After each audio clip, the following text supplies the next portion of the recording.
Halo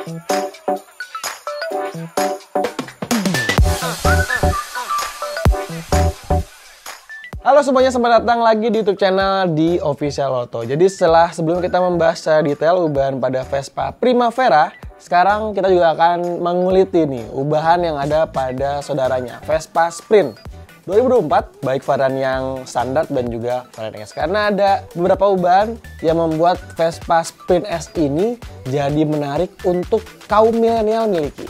So, check this out.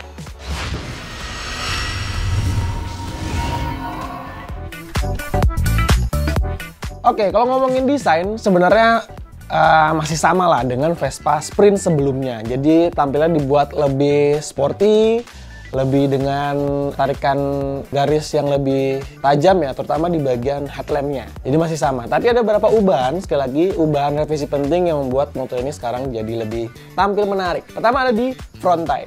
Desainnya berubah dengan ada sedikit gradasi cekungan di bagian kiri dan kanan, termasuk di bagian atasnya. Varian Vespa Sprint biasa menggunakan kisi-kisi chrome di bagian dasinya, sementara yang varian S menggunakan gradasi warna yang kontras dengan warna bodi utamanya. Lalu ada ubahan di bagian lampu sen. Lampu sennya sekarang dibuat dengan titik LED yang berbeda. Jadi ini sebenarnya desainnya masih sama, tapi dengan adanya ubahan titik LED ini membuat pancaran cahaya lampu penandasnya ini jadi lebih menarik dan juga terlihat lebih terang. Lalu ada ubahan di bagian spionnya. Jadi kalau misalkan di model sebelumnya berbentuk oval, hampir utuh gitu ya, sekarang dibuat oval tapi sedikit dengan desain yang lebih menarik. Hampir sama lah dengan Vespa Primavera. Dan revisi paling besar ada di bagian velgnya. Velgnya sekarang kalau teman-teman lihat sedikit mirip dengan kepunyaan Hyundai Stargazer, walaupun berbeda, tapi dikit-dikit mirip lah desainnya. Jadi bermodel kipas seperti itu. Nah, kalau teman-teman flashback lagi sedikit ke belakang, Vespa Sprint dari model pertama sampai ke model yang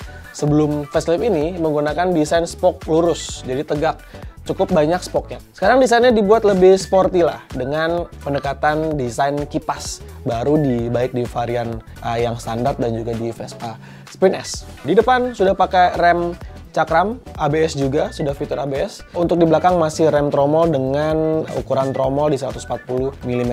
Seperti Vespa Primavera, di Vespa Sprint S juga kedapatan ubahan di bagian hand gripnya. Sekarang karet gripnya dibuat dengan emboss tulisan Vespa yang baru, dengan juga tambahan komponen balancer ataupun orang-orang sebutnya sebagai komponen jalu ya, tepat di bagian sisi terluar dari stangnya. Desain joknya dengan tekstur yang baru tetap menggunakan kulit. Nah, khusus yang Vespa Sprint dia menggunakan jahitan stitching warna putih di bagian pinggirannya. Berbeda dengan Vespa Primavera yang tampil lebih polos, tapi kalau Vespa Sprint ada sedikit jahitan menonjol di bagian tepian.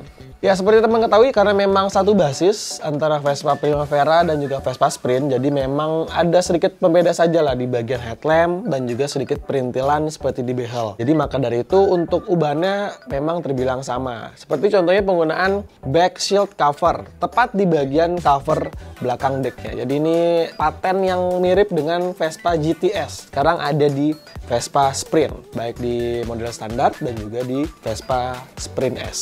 Fitur baru yang ada pada motor ini juga ketambahan saklar baru ataupun saklar fungsi baru, tepatnya di sisi sebelah kanan. Sekarang Vespa Sprint kedapatan new button and emergency stop button. Ini juga akan mendukung fungsionalitas dari Vespa Sprint model terbaru ini.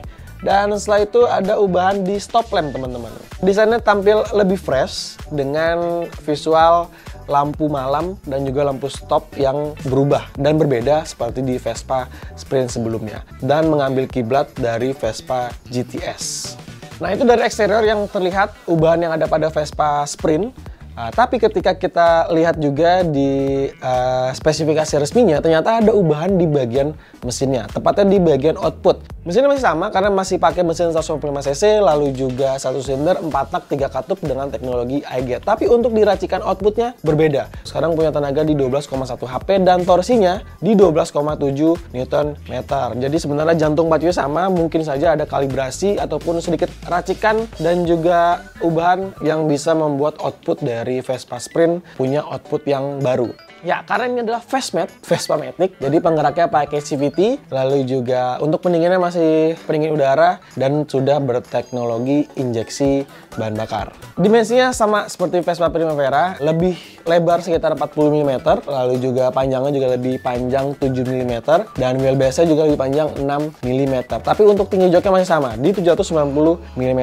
Revisi yang ada pada Vespa Sprint adalah sekarang volume tangki BBM-nya naik 1 liter, sekarang jadi 8 liter untuk pengisian penuh. Ya, untuk Vespa Sprint standar sekarang dijual di harga 54,1 juta on the road Jakarta. Sementara yang varian S yang dibuat dengan gimmick lebih sporty sekarang dijual di harga 59,6 juta on the road Jakarta. Ada pilihan warna yang menarik juga, ada blue Electico, white Innocente, lalu juga ada black Convito Matte, dan juga green Ambioso Matte. So teman-teman, itulah tadi pembahasan ubahan yang ada pada Vespa Sprint 2024. Kalau teman-teman punya pertanyaan bisa sampaikan di kolom komentar, dan juga berikan pendapat teman-teman nih dengan ubahan yang ada pada Vespa Sprint, termasuk juga sekarang bandrol harganya yang hampir tembus di 60 juta. Masih worth it nggak untuk dibeli, untuk dipakai mejeng oleh para pecinta roda 2, termasuk konsumen-konsumen muda.